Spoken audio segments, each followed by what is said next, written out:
Tuhan setiap jemaat yang sudah memuji Tuhan dan yang mempersiapkan diri untuk firman Allah. Terima kasih kepada tim penghentar pujian, para pemain musik.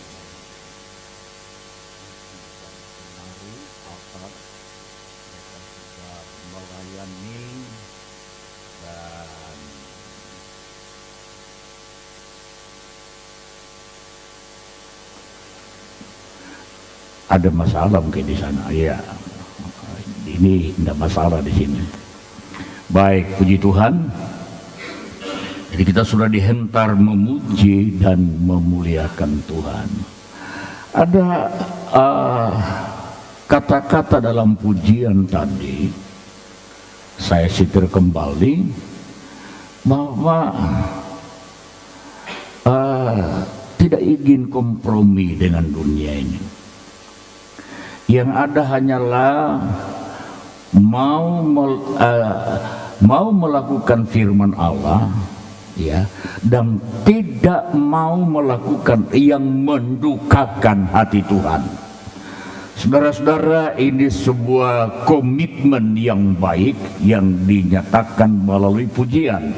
Jadi ketika kita memuji, jangan hanya sekedar menyanyi, tapi jadikan pujian itu komitmen kita, ya. Kalau itu merupakan komitmen, biar kiranya kita benar-benar mengutarakan dari hati, dan kita mau betul-betul hidup sesuai dengan apa yang menjadi janji kita. Nah, untuk itu saudara-saudara, saya akan masih ada lagi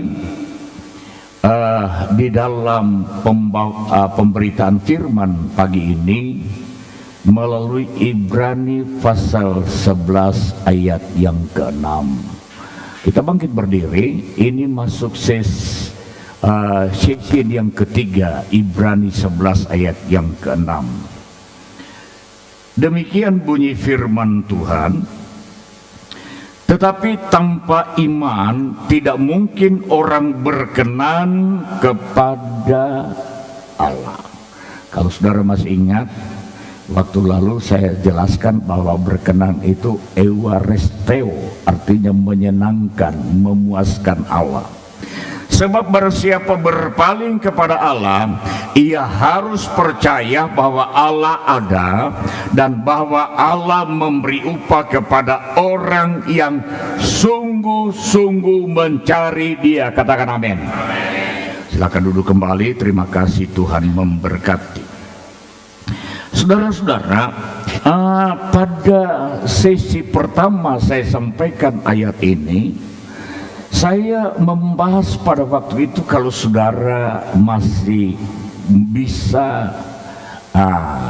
mengingat-ingat kembali apa yang saya bahas, ya, bagaimana kita hidup menyenangkan hati Allah, bagaimana kita hidup berkenan kepada Dia. Lalu minggu yang lain masuk pada sesi yang kedua. Kalau juga saudara masih ingat waktu itu, bahwa apa yang didapatkan bagi orang yang berkenan, atau apa cirinya orang yang menyenangkan hati Allah, ia harus percaya bahwa Allah ada, itu yang pertama, dan yang kedua, Allah memberi upah kepada orang-orang yang percaya kepada Dia. Nah, saudara-saudara, hari ini saya katakan saya masih ada pada ayat itu dalam pemberitaan sesi yang ketiga, ya. Nah, saudara-saudara, apa yang saya ingin sampaikan di sini, bagaimana iman yang berkenan kepada Allah. Ya, pasal 11 ini adalah pasal yang mencatat deretan nama-nama orang yang imannya membanggakan hati Tuhan. yang imannya dicatat untuk menjadi teladan bagi kita semua. Jadi kalau bisa dikatakan bahwa pasal 11 itu kalau sebuah ruangan itu foto-foto orang yang beriman terpampang di sana. Ya. Dan dari mereka kita belajar tentang iman yang membuat hati Allah disenangkan. Nah, hari ini saya akan hanya menyampaikan tiga hal, tiga contoh ya, atau tiga penjelasan mengenai iman ini. Yang pertama,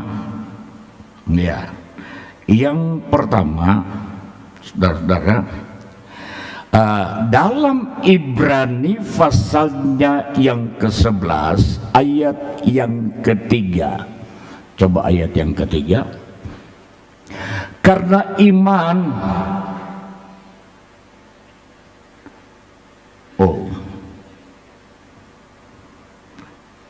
mudah-mudahan ini tidak sakit kepala ini anunya apa?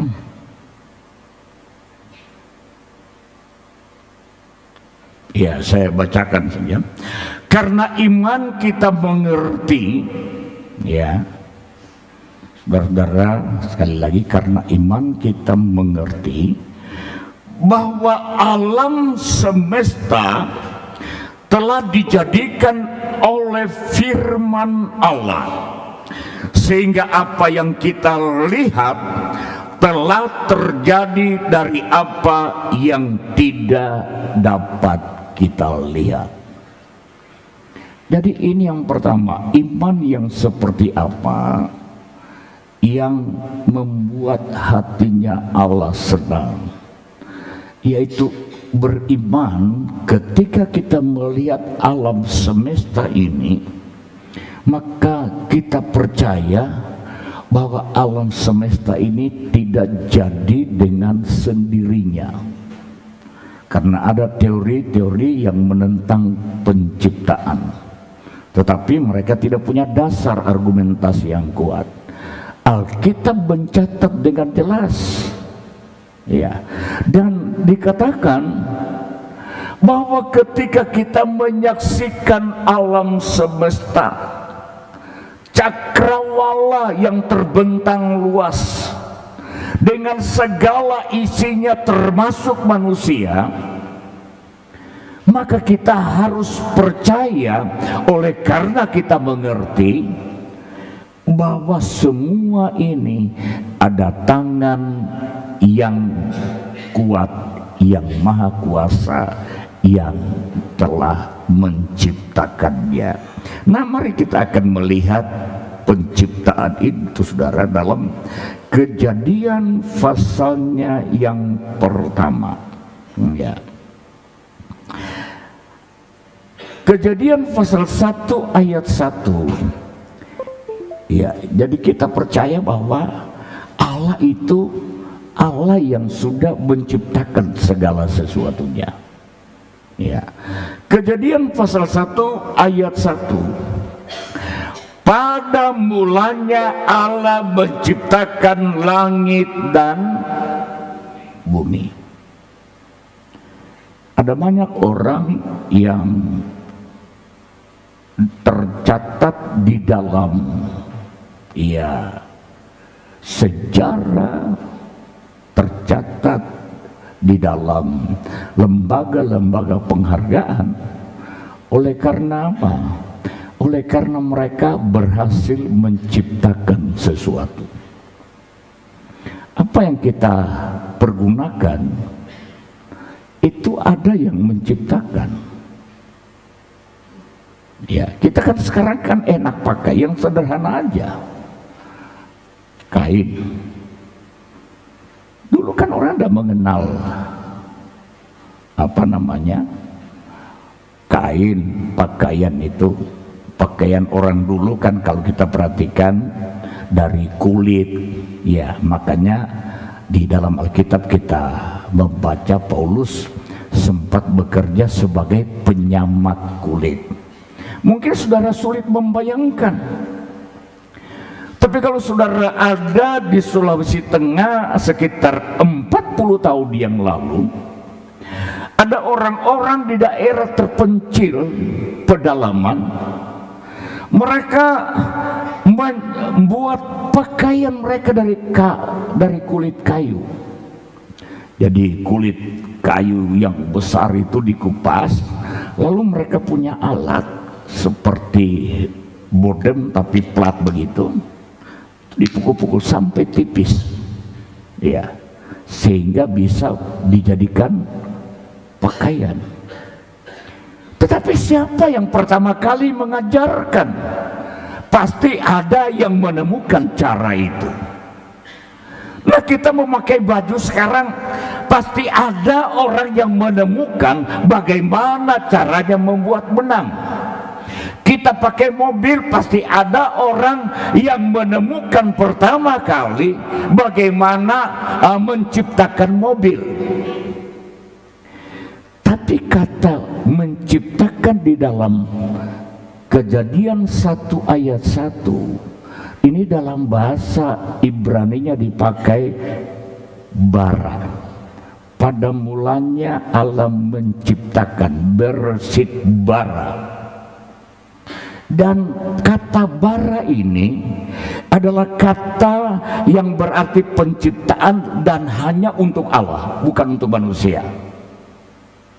Sekali lagi, jadi kata bara ini adalah kata yang diterjemahkan penciptaan, tetapi itu hanya khusus bagi Allah, sebab manusia tidak mungkin menciptakan dan disebut bara. Nah, kenapa? Ya, saudara-saudara, karena kita lihat tadi dikatakan dalam pembacaan kita Ibrani pasal yang ke-11 ayat ketiga, bahwa semuanya sudah diciptakan, yang kelihatan ini dari yang tidak kelihatan. Itu ciptaan Allah. Allah menciptakan dari yang tidak ada menjadi ada. Manusia menciptakan sesuatu dari yang sudah ada, dirubah bentuk menjadi ada dalam bentuk yang lain. Tetapi ketika Allah menciptakan, dipakai kata bara, Allah menciptakan dari yang tidak ada menjadi ada. Nah, saudara-saudara, dari Kejadian pasalnya yang pertama ini, apa yang kita lihat di sana? Ya, pada mulanya Allah menciptakan langit dan bumi. Bumi belum berbentuk dan kosong. Ya, ini saudara perlu penjelasan khusus ayat 1 dan ayat 2 supaya tidak mengacaukan pengertian ayat yang pertama. Tetapi ini tidak mungkin disampaikan dalam waktu yang singkat. Ya, saudara-saudara, artinya kita mengambil sebuah kesimpulan dari sana bahwa sebelum alam semesta ini ada, Allah sudah ada. Siapa yang percaya bahwa Allahnya sudah ada sebelum alam semesta? Dan saya ingin mengatakan Allah kita Allah. Makanya waktu lalu kan saya sampaikan, ketika Musa bertanya siapa namanya, aku ada yang aku ada, Eye Asyir Eye. Ya, dan saya jelaskan bahwa kata itu, ya, bukan sekedar menunjukkan keberadaannya, tetapi eksistensi kekekalan. Ya, artinya aku ada ya aku ada, ini menyatakan tentang eksistensi kekekalan Allah.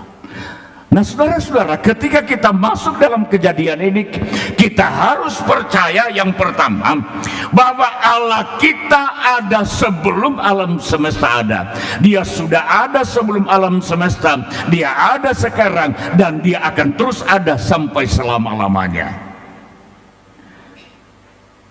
Dia hadir, dan kalau dia ada, dia hadir bagi saudara dan bagi saya.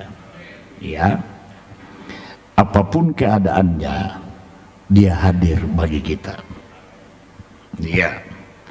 Kemudian saudara-saudara, coba tolong dibuka Mazmur pasal 33 ayat 6 sampai dengan ayat 9. Mazmur 33 ayat 6 sampai dengan ayat 9. Ini masih menyinggung soal penciptaan. Oleh firman Tuhan, langit telah dijadikan oleh nafas dari mulutnya segala tentaranya. Ayat 7. Ia mengumpulkan laut seperti dalam bendungan, ia menaruh samudera raya ke dalam wadah. Ayat 8. Biarlah segenap bumi takut kepada Tuhan, biarlah semua penduduk dunia gentar terhadap Dia. Ayat 9, perhatikan. Sebab Dia berfirman, apa? Maka semuanya jadi. Ya. Dia memberi perintah. Kalau saudara baca Kejadian 1, itu adalah kejadian pasal yang menceritakan peristiwa-peristiwa dalam minggu penciptaan. Tuhan cuma berfirman kok, hendaklah ada terang, maka terang jadilah. Ya, hendaklah ada apa namanya, darat, maka darat jadi. Hendaklah binatang-binatang yang mengisi lautan ada, maka semuanya jadi. Jadi artinya yang kedua, apa yang direfleksikan di dalam penciptaan itu, Allah kita adalah Allah yang berkuasa, firman-Nya adalah firman yang berkuasa. Jadi saudara-saudara, ini iman yang menyenangkan hati Tuhan. Kita percaya bahwa Dia adalah Allah yang kekal dan firman-Nya berkuasa. Firman-Nya maha kuasa. Dan saudara-saudara, karena kekekalan inilah dan karena kemahan kuasaannya inilah yang seharusnya menjadi alasan bagi kita untuk tetap berharap dan bersandar kepada Tuhan. Saudara berharap kepada manusia boleh enggak? Boleh. Iya kan? Boleh. Tapi manusia itu tidak kekal. Sebaik-baiknya dia menolong saudara, ada batas masa hidupnya. Dan ketika masa hidupnya berakhir, kebaikannya pun berakhir. Saudara boleh minta tolong kepada orang lain karena dia mampu menolong saudara. Apa salah? Enggak salah. Tapi saya hanya mau jelaskan, kemampuannya untuk menolong tetap ada pada batas-batas kesanggupan. Tapi Allah kita, Dia adalah Allah yang kekal dan maha kuasa. Dua alasan ini yang menyebabkan kita punya keyakinan untuk bersandar dan berharap kepada Tuhan. Dan Tuhan ingin saudara, ya, kita betul-betul percaya akan Allah yang maha kekal dan maha kuasa ini. Ada dua ayat yang saya ingin sampaikan. Coba kita buka Yeremia 17 ayat 5 sampai dengan ayat yang ke-7. Dari ayat-ayat ini kita melihat Allah yang kekal dan maha kuasa ini ingin untuk kita hidup bersandar kepada Dia. Ya. Beginilah firman Tuhan, terkutuklah orang yang mengandalkan manusia, yang mengandalkan kekuatannya sendiri, dan yang hatinya menjauh daripada Tuhan. Perhatikan sebentar, yang mengandalkan manusia orang lain dan yang mengandalkan kekuatannya sendiri. Lalu saudara-saudara dikatakan, dan yang hatinya menjauh daripada Tuhan. Ini sangat erat hubungannya. Sebab menjauh dari Tuhan, kemungkinan itu terjadi ketika yang menjadi andalan kita bukan Tuhan. Tapi kita sudah mulai mengandalkan manusia, mengandalkan kekuatan kita. Ya. Kita harus sadar bahwa manusia ada batasnya, kita pun ada batasnya. Saya tadi pagi berdoa, kalau Jesse ini sebentar lagi 17 tahun, artinya tidak terlalu lama lagi dia akan bersekolah dan menjadi seorang pekerja. Tapi waktu saya ingat cucu saya yang masih kecil, Jeden dan Jenis, sebagai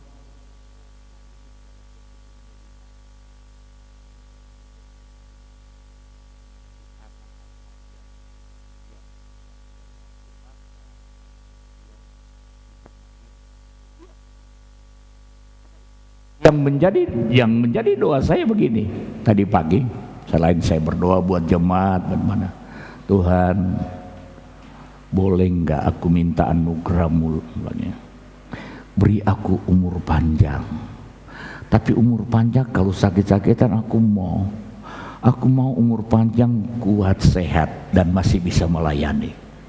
Nah, itu yang jadi permintaan saya, doa saya tadi pagi, saudara, ya. Karena saya tahu bahwa sebagai manusia tidak mungkin saya hidup untuk selamanya.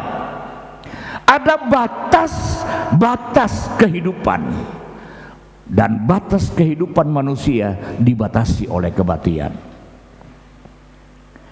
Nah, karena itu saudara-saudara, mari jangan kita bersandar kepada hal yang terbatas, baik itu manusia yang kita andalkan maupun diri kita sendiri. Tapi andalkanlah Tuhan dalam sepanjang hidup saudara. Nah, saudara-saudara, ayat 6 Yeremia 17, maju ia akan seperti semak bulus di padang belantara. Ini gambaran orang yang mengandalkan manusia. Ia tidak akan mengalami datangnya keadaan yang baik. Saudara perhatikan, nanti ayat yang terakhir keluar dari Yeremia akan juga menyinggung ini. Ia akan tinggal di tanah angus di padang gurun, sudah angus di padang gurun, di negeri padang asin yang tidak berpenduduk. Ya, padang asin itu tidak ada yang hidup. Ayat 7. Diberkatilah orang yang mengandalkan Tuhan, yang menaruh harapannya pada Tuhan. Saudara, dari sini kita perhatikan ada dua kondisi yang terjadi, dan itu ditentukan mengandalkan Tuhan atau tidak. Ya, saudara-saudara, saya harap saudara perhatikan, ketika kita tidak mengandalkan Tuhan, kita jauh. Firman Tuhan tadi berkata apa?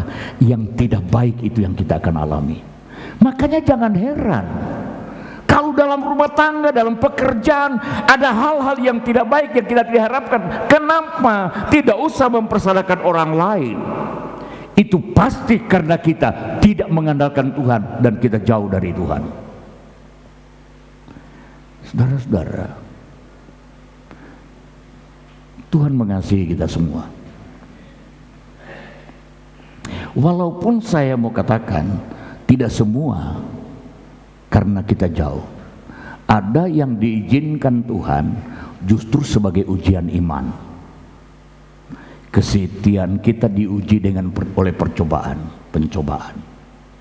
Nah, kita bisa tahu selama ini saya sudah mengasihi Tuhan, saya sudah hidup berjalan sesuai dengan Tuhan, keinginan Tuhan, saya sudah setia, saya sudah melayani, kok masih Tuhan masih terjadi seperti ini? Saya ingin pastikan untuk saudara yakini bahwa itu adalah ujian terhadap imanmu. Tapi kalau kita jauh dari Tuhan, lalu kemudian kita alami hal yang tidak baik, itu akibat kita jauh dari Tuhan. Jadi saudara perhatikan ya, berbeda.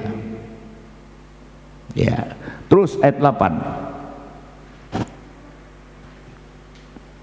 Ia akan seperti pohon yang ditanam di tepi air, yang merambatkan akar-akarnya ke tepi batang air, dan yang tidak mengalami datangnya panas. Saudara perhatikan, yang daunnya tetap apa?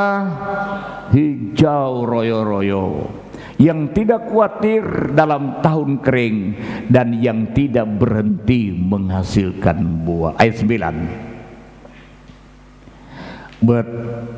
Betapa, ya sudah, tidak usah banyak kebablasan, ayat 8 saja. Jadi saudara-saudara, saya berharap dua ayat ini, kenapa kita harus mengandalkan Tuhan? Karena ada alasan untuk kita mengandalkan Dia. Dia Allah yang tidak terbatas oleh waktu. Dia Allah yang eksistensinya kekal, dan Dia adalah Allah yang maha kuasa. Nah saudara-saudara, satu tindakan yang sangat bodoh kadang-kala kita lakukan, maaf kalau saya katakan demikian, yang seharusnya ada pribadi yang kita andalkan dan tidak pernah gagal, lalu kita tinggalkan dan kita berharap pada kekuatan kita yang terbatas. Ini kan tindakan yang salah. Saya berharap pagi hari ini firman Allah meluruskan arahan pikiran kita, bahwa engkau boleh mengandalkan kekuatan, boleh mengandalkan kecakapanmu, boleh mengandalkan apa yang ada padamu, tapi saudara harus tahu itu ada batasnya, dan ada yang kekal, yang tidak terbatas kesanggupannya. Kepadanya lah kita letakkan seluruh pengharapan kita. Nah saudara-saudara, Yosua menasihati bangsa Israel di akhir-akhir masa hidupnya. Yosua pasal 24 ayat 20. Coba Yosua pasal 24 ayat 20. Ini nasihat Yosua kepada bangsa Israel. Kalau kamu masuk nanti ke tanah perjanjian, ya, kamu jangan tinggalkan Tuhan. Kalau saudara baca ayat 15, Yosua berkata begini, silakan kamu beribadah kepada Allah lain, tapi aku dan seisi keluargaku akan beribadah kepada Tuhan. Nah, lalu dia nasihat begini, apabila kamu meninggalkan Tuhan dan beribadah kepada Allah asing, maka Ia akan berbalik daripadamu dan melakukan yang tidak baik kepada kamu, serta membinasakan kamu. Saudara perhatikan, ini jelas dikatakan, kalau kita meninggalkan Tuhan akan terjadi seperti ini. Sekali lagi saya katakan, mari jangan meninggalkan Tuhan. Sebab Tuhan tidak mau juga kita alami hal yang seperti ini. Ya. Dan kalau kita setia mengiring Tuhan, masih terjadi cobaan-cobaan hidup, itu seizin alam. Saudara-saudara, percaya Tuhan pasti menolong engkau. Tuhan pasti. Peristiwa yang terjadi dalam kesetiaanmu boleh terjadi, tapi pertolongan Tuhan tetap ada. Saya masih ingat khotbahnya Yosa minggu yang lalu. Ya, saya tidak tahu saudara-saudara masih ingat enggak, tapi saya berharap setiap khotbah itu diperhatikan. Tuhan tidak berjanji menyediakan jalan yang nyaman, tapi yang pasti ada rasa aman. Katakan amin. Karena Tuhan penolong kita. Tuhan penolong kita. Sebab di dalam pencobaan-pencobaan hidup, di tengah-tengah kesetiaan kita, diizinkan Tuhan untuk mengasah iman kita, mengasah rohani kita semakin kuat. Dan ketika kita melihat mujizat dan pertolongan Allah, Tuhan semakin dimuliakan. Haleluya. Saudara-saudara, jadi iman yang percaya kepada Tuhan, bahwa Dia adalah Allah yang kekal dan firman-Nya berkuasa. Kenapa menyenangkan hati Tuhan? Karena orang yang memiliki iman yang seperti ini, dia adalah akan menjadi anak-anak Tuhan yang tetap setia kepada Tuhan. Jadi itu sebabnya ini menyenangkan hati Tuhan. Yang kedua, iman yang seperti apa yang menyenangkan hati Allah? Ibrani pasal 11 ayat 4.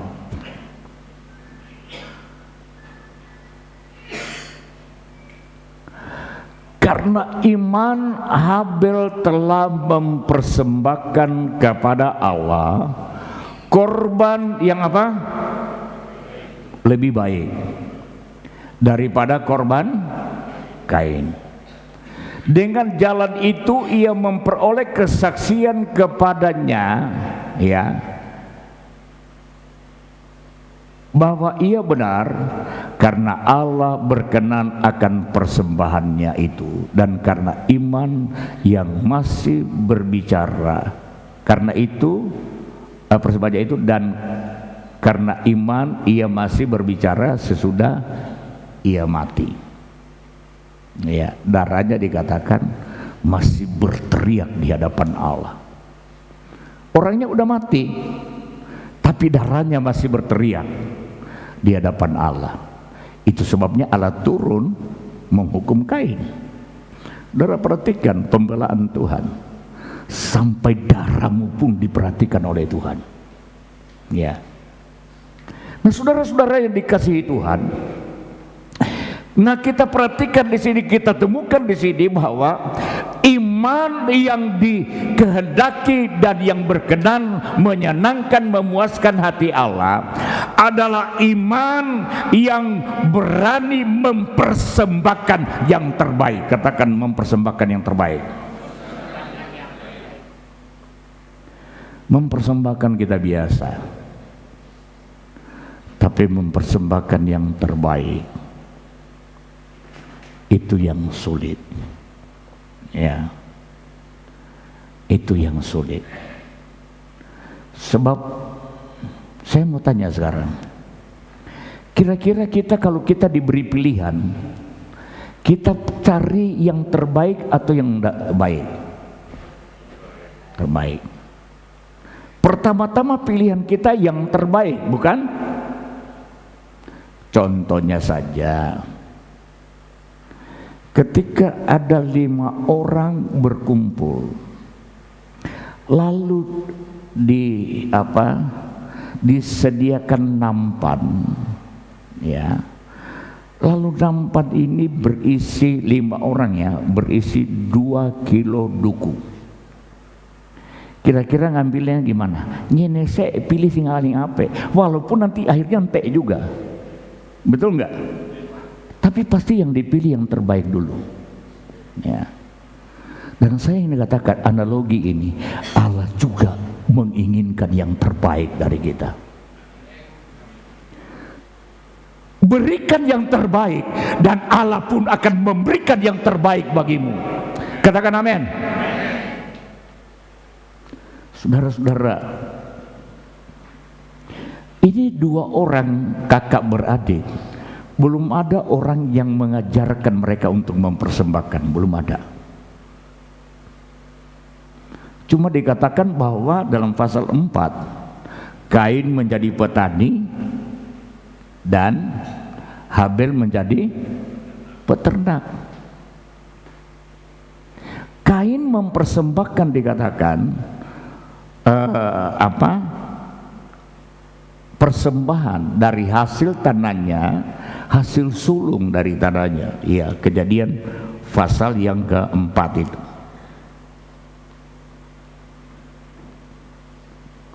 Dia mempersembahkan sebagian dari hasil tanah itu kepada Tuhan sebagai korban persembahan. Lalu Habel dikatakan, Habel mempersembahkan korban persembahan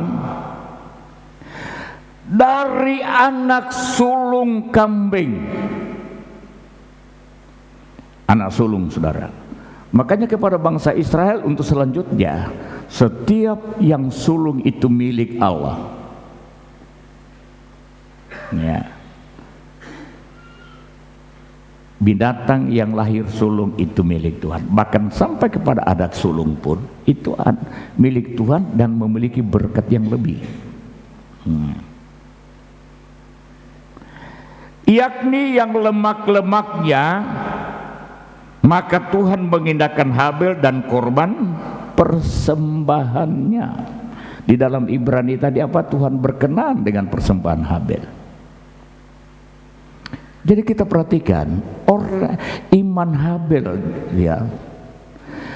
Habel beriman mempersembahkan yang terbaik, anak sulung dari anak kambing dombanya, lalu kemudian yang berlemak.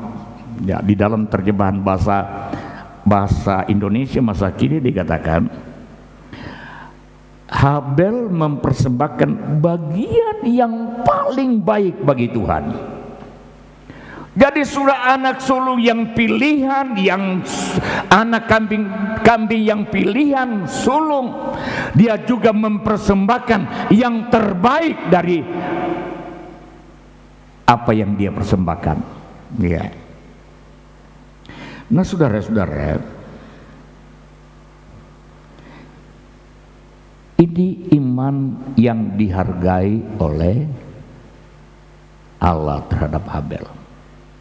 Kalau kita perhatikan tadi sebelumnya, Kain tidak ada penjelasan tentang persembahannya. Tidak ada penjelasan dia memberikan hasil sulung dari apa? Dari pertaniannya. Nah, makanya GPDI mengajarkan betul mengenai persembahan sulung. Persembahan sulung, ya. Sehingga papa saya itu saudara pelayanan di desa, tapi sapinya pirang-pirang. Jemaat itu ada yang punya sapi, yang lahir pertama dibawa ke pastori. Ya. Nah, kalau saya mengajarkan, tetapi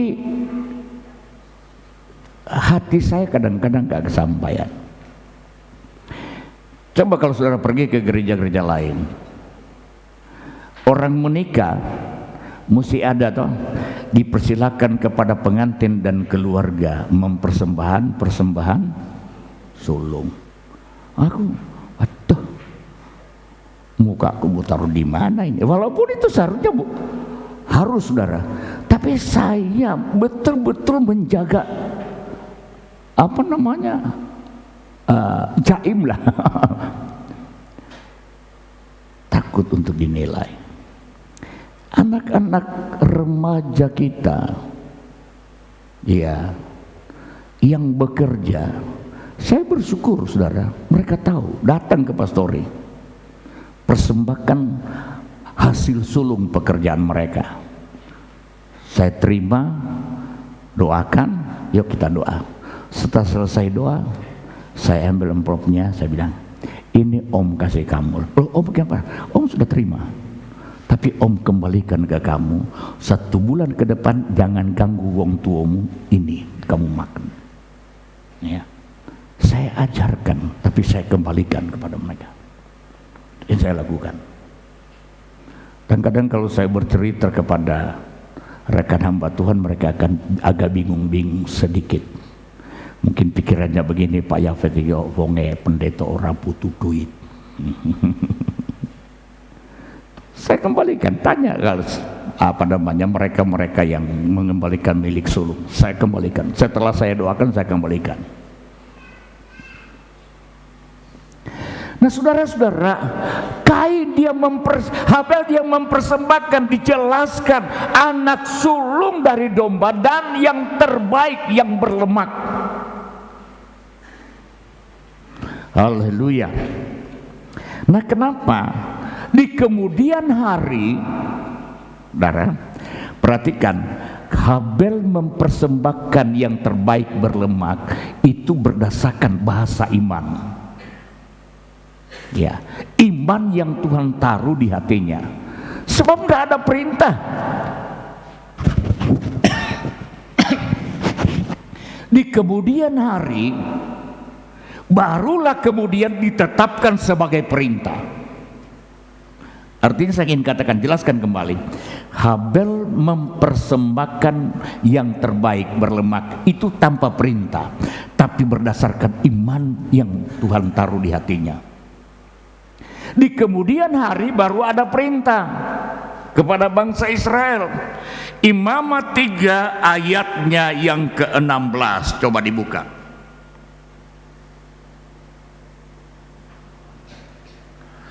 Imamat 3 ayat 16. Imam harus membakar semuanya itu di atas mezbah sebagai santapan berupa korban api-apian yang menjadi bau yang menyenangkan. Segala lemak adalah kepunyaan Tuhan.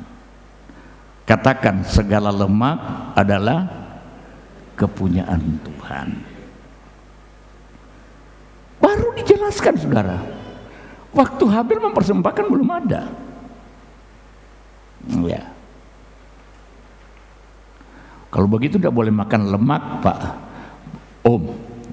Api yo, nek buntut ini yang berlemak justru yang paling enak ya. Ini perintah kepada bangsa Israel waktu itu, ya. Lalu Imamat 7 ayat yang ke-25. Imamat 7 ayat 25. Karena setiap orang yang memakan lemak itu milik siapa? Ya. Dari hewan yang dipergunakan untuk mempersembahkan korban api-apian bagi Tuhan, apa dikatakan? Nyawa orang yang memakan itu harus dilenyapkan. Kenapa? Mengambil yang harus dipersembahkan kepada Tuhan. Dan kalau kita masuk di dalam kitab Samuel, ya, kitab 1 Samuel, waktu bangsa Israel berperang, Israel kalah berperang lawan orang Filistin. 2 anak imam pun itu mati, Hofni dan Pinehas. Ternyata kesalahan mereka apa? Selain kasus moral, juga hal persembahan. Jadi ketika orang datang membawa korban persembahan yang harus menjadi bagian Tuhan, ini dicucuk-cucuk, saya diambil. Saudara yang ngasih. Makanya Tuhan lenyapkan mereka. Nah, saudara-saudara, jadi iman yang menyenangkan hati Tuhan. Iman untuk melakukan sesuatu yang terbaik. Berikan yang terbaik bagi Tuhan, waktumu yang terbaik, pujianmu yang terbaik, penyembahanmu yang terbaik, ibadahmu yang terbaik, segala yang terbaik berikan, maka Tuhan memberikan yang terbaik bagi kita. Saudara-saudara, yang ketiga, ayat yang kelima, iman yang memuaskan hati Allah. Ibrani 11 ayat 5.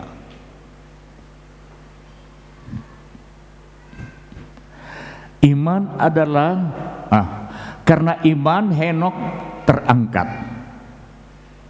Dia diangkat Allah supaya apa? Supaya ia tidak mengalami kematian. dan ia tidak ditemukan. Kenapa? Karena diangkat Tuhan. Karena Allah telah mengangkatnya. Sebab sebelum ia terangkat, ia memperoleh kesaksian bahwa ia berkenan kepada Allah. Ia berkenan kepada Allah. Nah, kalau kita perhatikan saudara-saudara, penjelasan ayat ini, hidup yang berkenan yang diterapkan oleh Henok, yang membuat Allah senang kepada dia. Imannya, dia katakan, adalah iman yang hidup berkenan kepada Allah. Nah, untuk hal itu dijelaskan di dalam Kejadian pasal 5 ayat 21 mulai. Ini tentang Henok hidup berkenan kepada Allah. Setelah Henok hidup 65 tahun,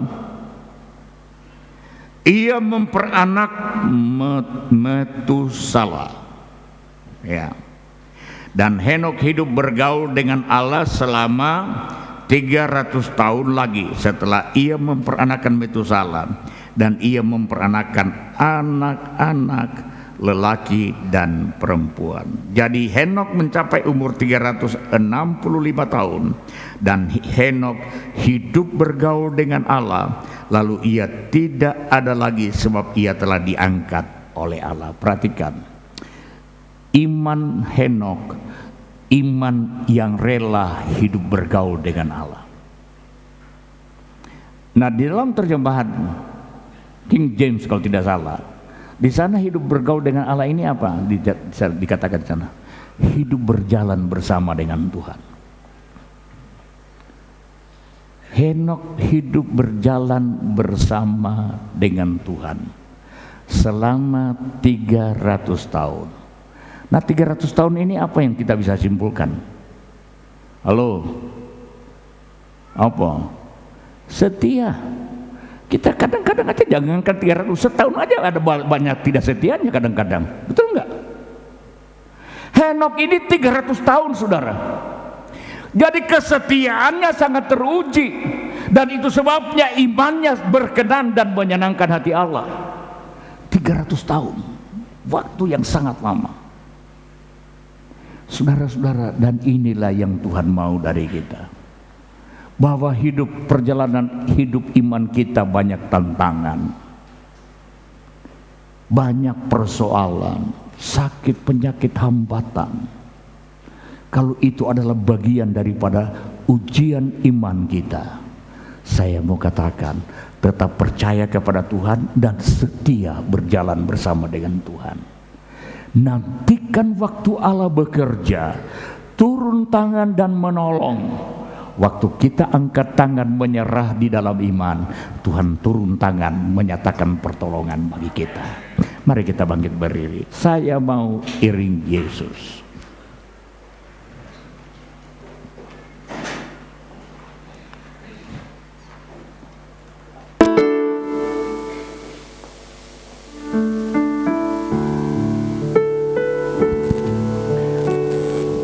Saya mau iri Yesus. Amin. Saya mau iri Yesus sampai selama-lamanya. Meskipun saya susah menaruhnya ini, saya mau iri Yesus sampai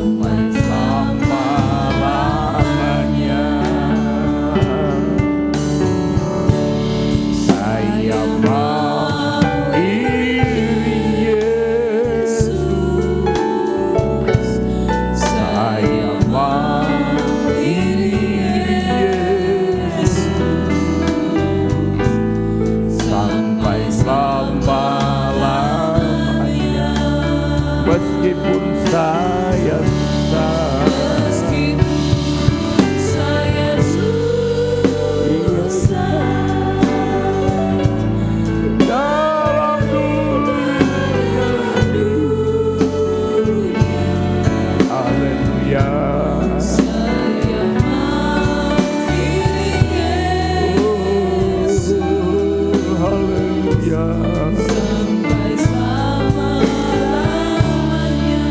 Bapak Ibu Saudara yang dikasihi Tuhan, hari-hari ini mungkin engkau sedang alami